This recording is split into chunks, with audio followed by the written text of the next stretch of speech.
नमस्ते सदावत्सले मातृभूमे। हम लोग डिस्कशन करने जा रहे हैं। हम सब जान रहे हैं कि वंदे मातरम को लिखे हुए 150 वर्ष हो गए। 7 नवंबर को ये लागू हुआ था। 150वीं वर्षगांठ पर मोदी सरकार ने एक वर्ष तक, या मैं कहूं कि 26 जनवरी तक, 26 नवंबर तक इसको गाने का आह्वान किया। 7 नवंबर से शुरू होगा और अगले साल की 26 नवंबर तक लगभग एक वर्ष और 20 दिन चलेगा। अब सवाल ये पैदा होता है कि मोदी जी जनगण मन जो कि राष्ट्रगान है, राष्ट्रगान राष्ट्रगीत में क्या कोई विवाद है? मोदी जी के पीछे, ये लाने के पीछे की कंट्रोवर्सी क्या है? मोदी जी पहले भी इस विषय पर कई बार बयान दे चुके हैं। भारतीय जनता पार्टी भी वंदे मातरम पर कई बार बयान दे चुकी है। और एक बात और मैं बताऊं कि संघ के, राष्ट्रीय स्वयंसेवक संघ के जितने घटक दल हैं, जितने घटक हैं, मैं घटकों की बात करूं, आनुषंगिक संगठनों की बात करूं, लगभग सभी में वंदे मातरम होता है। कार्यक्रम से पहले या कार्यक्रम के बाद कुछ में जनगण मन से शुरू होता है, जैसे अधिवक्ता परिषद की बात करता हूं तो वो राष्ट्रगान से शुरू करते हैं और राष्ट्रगीत पर खत्म करते हैं।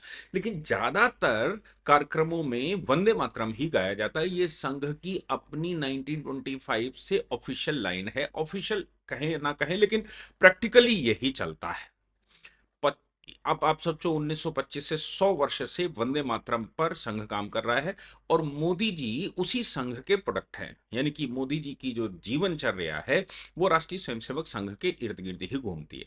सवाल यह है कि इन दोनों के बीच में फर्क क्या, इनके बीच में विवाद क्या, और आखिर मामला पूरा है क्या? दोनों को कंपेयर करने की कोशिश करते हैं। दोनों ही 24 जनवरी सन 1950 को अडॉप्ट किए गए। 24 जनवरी 1950 को राजेंद्र प्रसाद ने यह घोषणा करी कि भाई राष्ट्रगान जो है वो भारत के लिए राष्ट्रगान होगा, लेकिन राष्ट्रगीत भी इक्वली होगा। इस पर कोई बहस नहीं हुई, किसी प्रकार का कोई रेजोल्यूशन नहीं पास हुआ। लेकिन राजेंद्र प्रसाद जी की, चूंकि वो संविधान सभा के अध्यक्ष थे, इसलिए संविधान सभा के अध्यक्ष होने के नाते उन्होंने ये घोषणा यूनिलेटरली कर दी कि भी राष्ट्रगीत भी उतना ही वैल्यू रखेगा। और मजे की बात है, कोई विरोध नहीं हुआ। ये बात है बंकिम चंद्र चटर्जी या बंकिम चंद्र चट्टोपाध्याय ने 7 नवंबर 1875 को इसको शुरू किया। आपको एक बात और बताऊं कि कांग्रेस की स्थापना भी 1875 में ही होती है। 7 नवंबर 1875 को यह शुरू हुआ। और मजे की बात यह है कि 1896, लगभग 20 वर्ष बाद, कांग्रेस के कोलकाता अधिवेशन में टैगोर ने इसको गाया। और सार्वजनिक रूप से टैगोर ने गाया। टैगोर ने किसको गाया? वंदे मातरम की बात कर रहा हूं। वंदे मातरम जो 1875 में बना। उपन्यास आनंदमठ 1882 में जारी हुआ, पहला प्रकाशन हुआ उसका। तत्वबोधनी पत्रिका जनवरी 1912 ये बताती है कि यह उपन्यास आनंदमठ 1882 में बना। 1896 में, 1896 में कांग्रेस में के कोलकाता अधिवेशन में रविंद्रनाथ टैगोर ने इसको गाया। संस्कृत में था, बांग्ला में था। पहली दो जो पंक्तियां हैं वो संस्कृत में हैं और बाकी की बांग्ला में है। और मजे की बात यह है कि इस गीत की सबसे खास बात यह है कि ये संस्कृत बांग्ला मिक्स जरूर है, लेकिन संस्कृत में ये भारत माता के चित्रण को करता है, भारत कैसा हो, और फिर भारत की प्रकृति, यानी कि भारत को हम मां मानते हैं और भारत को मां दुर्गा का स्वरूप मानते हैं। तो इसमें हिंदू देवी देवता, यानी कि भारत माता का जो चरित्र, जो चित्रण है, उसकी आराधना की गई है। भारत माता की आराधना की गई है। देवी दुर्गा के रूप में इसको मनाया गया। अब इस पर विवाद होना स्वाभाविक था। मजे की बात यह है कि जब वंदे मातरम लगातार चल रहा था तो नई कंट्रोवर्सी 1911 में, जब रविंद्रनाथ टैगोर ही 1896 में इसको गाते हैं, तो 15 वर्ष के बाद, पहली बार गाने के 15 वर्ष के बाद, रविंद्रनाथ टैगोर को ही नया गीत लिखने की क्या आवश्यकता पड़ गई, जो कि 26 दिसंबर सन 1911 को लिखा गया। 27 दिसंबर 1911 को कांग्रेस के कोलकाता अधिवेशन में ही, 1896 कोलकाता अधिवेशन और फिर 1911 कोलकाता अधिवेशन, पहले भी रविन्द्रनाथ टैगोर और फिर से इसको गाया गया 27 दिसंबर 1911 में। राष्ट्रगीत, राष्ट्रगान को गाया तो गया, लेकिन सवाल ये पैदा हुए कि राष्ट्रगान पर आरोप ये लगे कि जॉर्ज पंचम के राज्याभिषेक के लिए रविन्द्रनाथ टैगोर को यह आग्रह किया गया था कि रविन्द्रनाथ टैगोर जॉर्ज पंचम के लिए भारत के भाग्य विधाता के रूप में एक गान लिखें। रविन्द्रनाथ टैगोर ने खुद कहा, उन्होंने 1937 में एक चिट्ठी लिखी। उस चिट्ठी में कांग्रेस को उन्होंने स्पष्टीकरण दिया। 1937 के कांग्रेस को स्पष्टीकरण देते हुए उन्होंने कहा कि मेरे से एक अंग्रेजी बड़े अधिकारी ने कहा था जॉर्ज पंचम के लिए यह गीत लिखा जाए। मैंने, मेरी आत्मा ने गवाही नहीं दी, तो मैंने भारत भाग्य विधाता यानी कि भारत माता को केंद्रित करके, भारत के देवी देवताओं को केंद्रित करके इस गीत को गाया है। और इसलिए ये किसी पंचम, छष्टम या किसी अन्य राजा के लिए, किंग के लिए नहीं है, ये भारत के भाग्य विधाता के लिए है। लेकिन एक तथ्य को वो साथ में कहते हैं कि किसी बड़े अधिकारी ने उनको कहा था कि इस गीत को जॉर्ज पंचम की स्तुति के लिए कुछ गाइए। तो वो कहते हैं कि जॉर्ज पंचम की स्तुति नहीं है इसमें, लेकिन गाया जॉर्ज पंचम से के लिए है। अब आप सोच लीजिए कि ये बात कंट्रोवर्सी के रूप में तब से लेकर अब तक है। अब सवाल ये पैदा होता है 1911 का समय क्या है। कांग्रेस के मामले में हम सब जानते हैं 1907 के सूरत अधिवेशन में गरम दल और नरम दल आमने सामने खड़े हो गए। यहां तक कि वहां जूते चल गए, मंच पर जूता फेंका गया। नरम दल और गरम दल की खास बात यह थी कि कांग्रेस का नेतृत्व अब गरम दल करने लगा था 1898-99 की तरफ, जिनको हम बाल गंगाधर तिलक कहते हैं।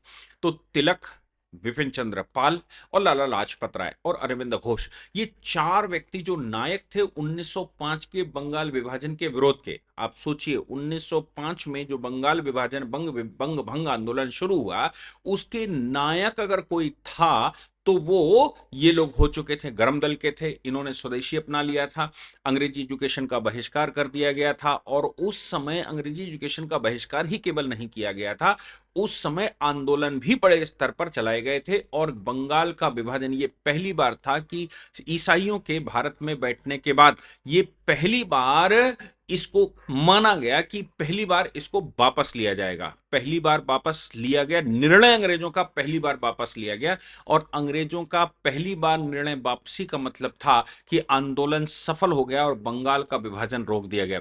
1905 के बंगाल के विभाजन को रोकने के बाद 1935, 36, 37 की तरफ फिर से विभाजन हुआ और अब की बार म्यांमार नाम का एक नया देश बना, जो वो बंगाल को विभाजन करना चाहते थे। क्योंकि उस समय बंगाल, जो पाल वंश का बंगाल है, वो बंगाल यहां ही सीमित नहीं था, वो बंगाल म्यांमार तक गया था।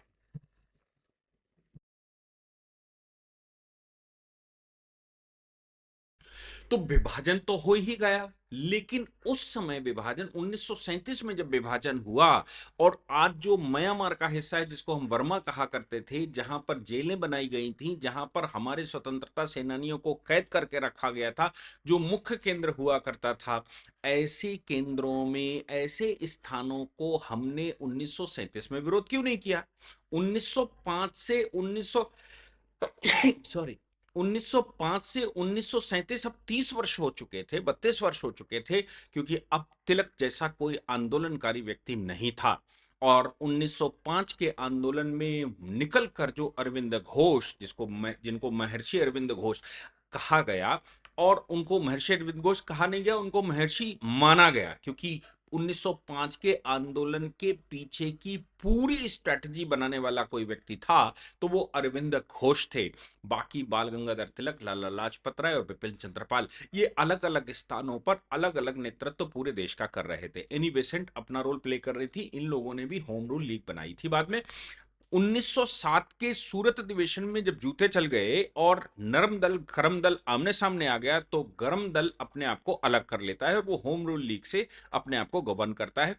कांग्रेस अब नरम दल के हाथ में थी। नरम दल के विषय में उस समय लाला लाजपत राय ने कहा था कि देश के आंदोलन का सेफ्टी वॉल्व है। ये सेफ्टी वॉल्व इसलिए है क्योंकि कांग्रेस की स्थापना ही इसलिए की गई है कि देश में अगर कोई जन आक्रोश पनपे, अंग्रेजी सरकार और मुस्लिम सरकार के विरुद्ध कोई खड़ा हो तो कांग्रेस उसको डिफ्यूज कर दे, कांग्रेस आंदोलन को बड़ा करने की बजाय आंदोलन को समाप्त कर दे और देश के लोगों को बिठा दे। यही कारण था, वो कहते थे कि एओ ह्यूम ने इसकी स्थापना करी और एओ ह्यूम उसके पहले कार्यकारी अध्यक्ष हुए। एओ ह्यूम एक आईसीएस ऑफिसर था, यानी कि अंग्रेजी ऑफिसर था, जो डिस्ट्रिक्ट मैजिस्ट्रेट इटावा में, उत्तर प्रदेश के इटावा में डिस्ट्रिक्ट मैजिस्ट्रेट भी रहा और एओ ह्यूम उसका नेतृत्व कर रहे थे। एओ ह्यूम पीछे से, यानी कि पीछे से अंग्रेज लगा हुआ था और बाहर से ये थे। लेकिन गरम दल के आने के बाद ये स्थिति खुलने शुरू हुई, क्योंकि कांग्रेस को गरम दल ने कैप्चर कर लिया था और परिणाम निकला था कि पूरे देश में गरम दल ही अब कांग्रेस जाना जाने लगा। इसलिए गरम दल को बाहर करने के लिए सूरत में यह भरमंडा किया गया और सूरत के भरमंडे के बाद इसको व्यापक पैमाने पर सप्रेस किया गया। जब 1907 में ये अलग हो चुके थे तो 1911, अभी देखिए, अभी शुरू से वंदे मातरम किया जाता रहा, कांग्रेस के सभी अधिवेशनों में, सभी कार्यक्रमों में वंदे मातरम पूरा बोला जाता था। लेकिन 1911 में ये अब नरम दल के हाथ में आ चुका था, इसलिए कोलकाता अधिवेशन में, अब 1896 में भी कोलकाता अधिवेशन ही था और 1911 के कोलकाता अधिवेशन में अब राष्ट्रगान शुरू हो गया और राष्ट्रगान यानी कि जनगण मन शुरू हो गया। अब नरम दल वहां पर बैठा हुआ था क्योंकि गरम दल वंदे मातरम को लेकर आया था। विवाद बढ़ता चला गया, अब दोनों होने लगे। 1937 में एक कमेटी बनी, उस कमेटी में जवाहरलाल नेहरू खुद थे, मौलाना आजाद थे और उस कमेटी में सुभाष चंद्र बोस थे। जब उस कमेटी के सामने बात आई कि भाई वंदे मातरम हम शुरू से, यानी कि कांग्रेस की स्थापना से वंदे मातरम किया जाता रहा, जब हम वंदे मातरम शुरू से करते आए हैं तो क्या वंदे मातरम या जनगण मन में से क्या होना चाहिए? तो यह हुआ कि नहीं, दोनों को ही गाना चाहिए, लेकिन वंदे मातरम, मौलाना आजाद ने उस पर ऑब्जेक्शन लगाया। स्वाभाविक था, एक अरबी नस्ली घोड़ा था और वो भारत के अंदर कांग्रेस में घुसा हुआ था, कांग्रेस में घुसकर मुस्लिम लीग का ही काम कर रहा था, जो मेरा अनुमान है। तो मौलाना आजाद का पूरा चरित्र अगर देखेंगे और इंडिया विंस फ्रीडम अगर उनकी पढ़ेंगे तो चीजें क्लियर होती हैं। मौलाना आजाद कभी स्कूल नहीं गए, मौलाना आजाद अरबी थे, मौलाना आजाद का जन्म भी अरब में हुआ था, मौलाना आजाद भारत में मदरसे के अलावा कहीं नहीं पढ़े, तुर्की में पढ़े और वही इस्लामिक शिक्षा के वो थे। मौलाना आजाद ने उसका विरोध किया और मौलाना आजाद ने कहा कि वंदे मातरम की जो बात की लाइनें हैं, जिसमें देवी दुर्गा के स्वरूप की आराधना की गई है, देवी दुर्गा से शक्ति पाने की बात कही गई है, हिंदू देवी देवताओं से शक्ति मिलने की बात कही गई है, वो अल्पसंख्यकों को स्वीकार नहीं होगी, इसलिए इन पंक्तियों को बाहर कर दिया जाए। जवाहरलाल नेहरू ने उनका सपोर्ट किया, लेकिन सुभाष चंद्र बोस पूरा गीत गाने के पक्ष में थे। सुभाष चंद्र बोस ने बड़ी कोशिश की, लेकिन वो अल्पमत में होने की वजह से कांग्रेस ने 1937 में इसको स्वीकार नहीं किया। उसी समय कांग्रेस ने केवल 2 लाइनें शुरू की, 2 पंक्तियां ही स्वीकार की जो संस्कृत में थी। बाकी की पंक्तियां जिसमें दुर्गा की आराधना थी, जिसमें देवी देवताओं की आराधना थी, जिसमें शक्ति का आह्वान किया गया था, जिसमें शक्ति प्राप्त करने की बात करी गई थी, भारत की स्वतंत्रता में मुख्य भूमिका निभाने के लिए उन शक्तियों की आवश्यकता थी, वीर रस की आवश्यकता थी, लोगों को वो चाहिए था।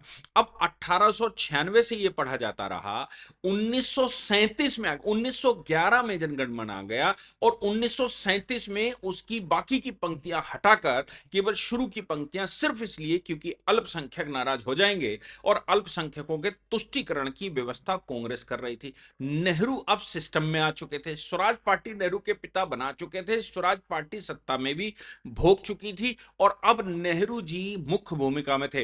हालांकि नेहरू और सुभाष चंद्र बोस दोनों एक ही तरह के, एक साथ के मित्र थे, लेकिन सुभाष चंद्र बोस की उस समय उस समिति में नहीं चली। 2 सदस्यों ने विरोध किया, उनके अतिरिक्त एक और सदस्य ने विरोध किया, लेकिन मौलाना आजाद और नेहरू जी की चली और वंदे मातरम के वो हिस्से अब खत्म कर दिए गए।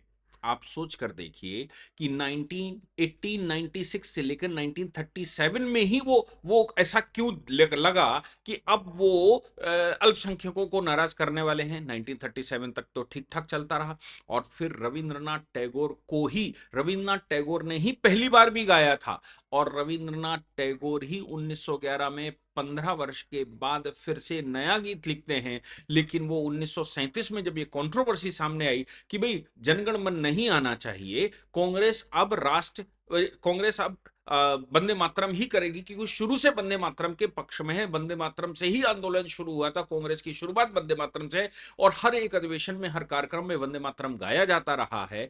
मातृभूमि की कसमें खाई जाती रही हैं, देवी देवताओं की आराधनाएं की जाती रही हैं।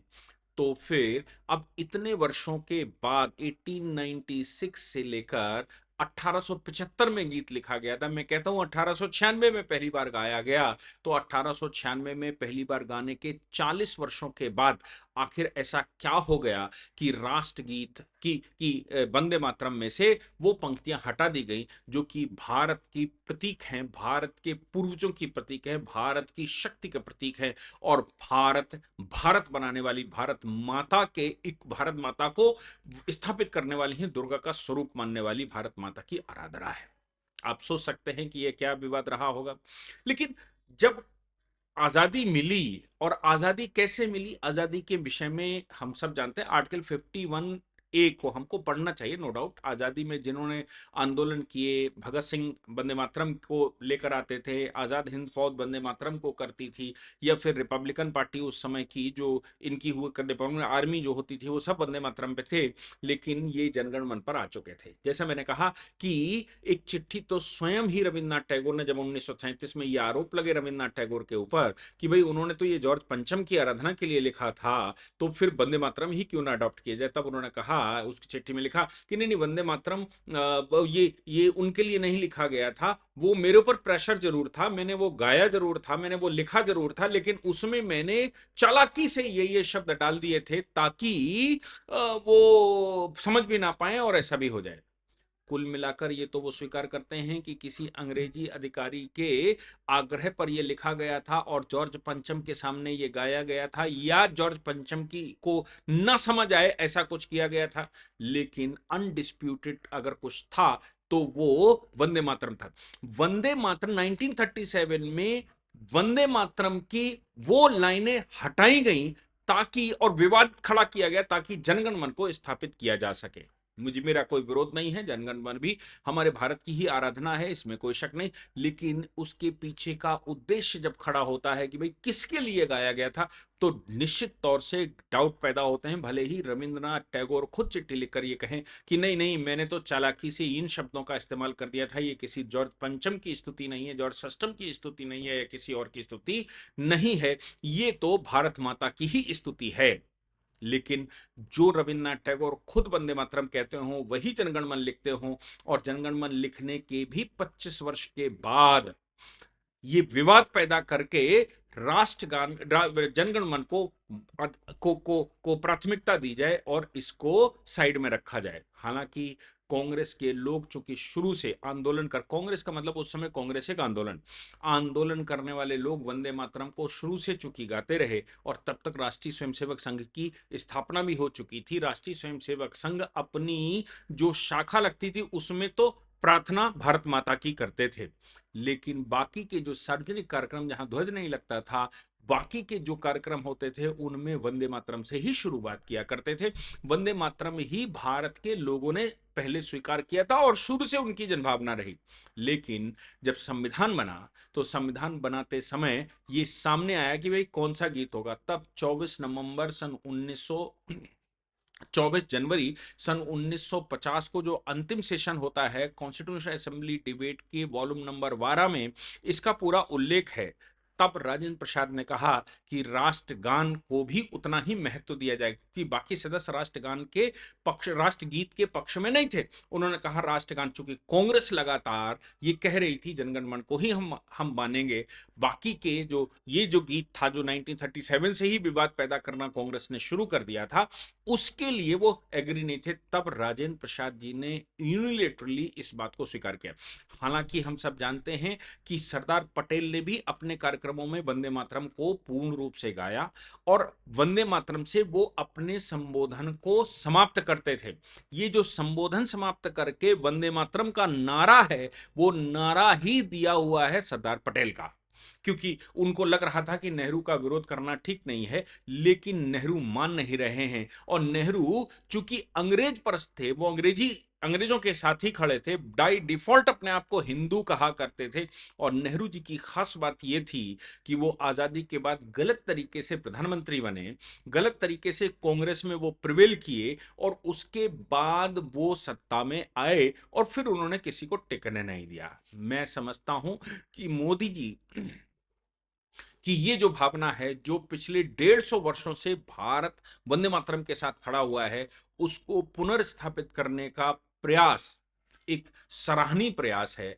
और ये पूरे आंदोलन की सभी दलों की, मजे की बात यह है कि वंदे मातरम उस समय जितने प्रकार के आंदोलन चल रहे थे, चाहे नरम दल के, चाहे गरम दल के, चाहे वो अतिवादी के, या फिर राष्ट्रीय स्वयंसेवक संघ जैसे संगठन जो चारित्रिक डेवलपमेंट कर रहे थे, रणबांकुरे तैयार कर रहे थे, या उनका आध्यात्मिक विकास कर रहे थे, उन सभी में वंदे मातरम किया जाता था। वंदे मातरम अनडिस्प्यूटेड था। केवल कांग्रेस ने 1937 में वंदे मातरम को डिस्प्यूट दिया, और 1937 के डिस्प्यूट के बाद वंदे मातरम को साइड किया जाने लगा और जनगण मन को स्थान दिया जाने लगा।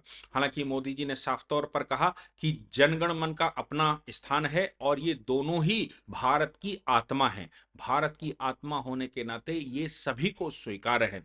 इसके अतिरिक्त ऑनरेबल सुप्रीम कोर्ट में भी दोनों पर ही केस आए हुए हैं।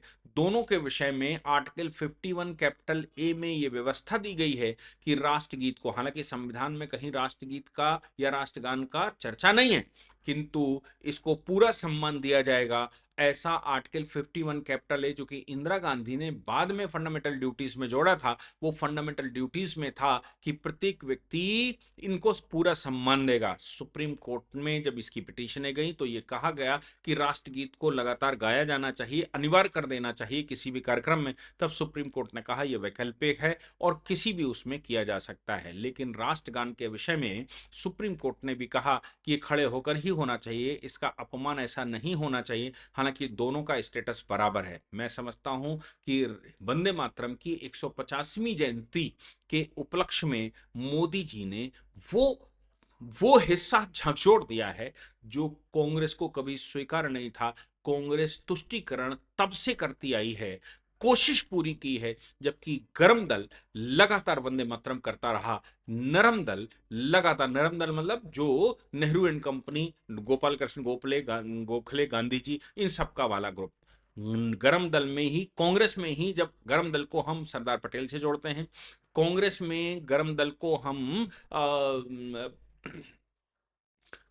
बाल गंगाधर तिलक से जोड़ते हैं, और गरम दल प्रिवेल न कर पाए। ये सारी व्यवस्थाएं उस समय की गई। ये जो नासूर है, इसको खरोद दिया गया है। कांग्रेस की आत्मा पर बहुत भारी धक्का लगा होगा और इससे उनको बड़ी तकलीफ हुई होगी।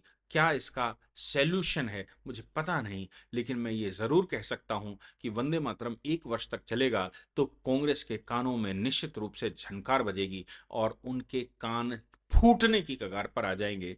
मौलाना आजाद ने जो किया, और उस समय जिन्हों ने विरोध किया, सबके बावजूद ये तुष्टीकरण तो बढ़े ही कर ले गए हों, लेकिन क्या पाकिस्तान बनने से बचा पाए? पाकिस्तान बनने से नहीं बचा पाए। ये तुष्टीकरण का ही परिणाम था कि पाकिस्तान बन गया। अगर ये तुष्टीकरण न किया जाता, सीधे फ्रंट किया जाता, तो मैं समझता हूं कि ये संभव है कि पाकिस्तान का निर्माण न हो पाता। बाकी इस पूरे परिदृश्य को जब आप देखेंगे, सुनेंगे, पढ़ेंगे, तो मुझे लगता है पूरे 1 वर्ष तक इस पर चर्चा होगी और ये चर्चा किसी परिणाम पर लेकर जाएगी। जय हिंद, जय भारत, वंदे मातरम।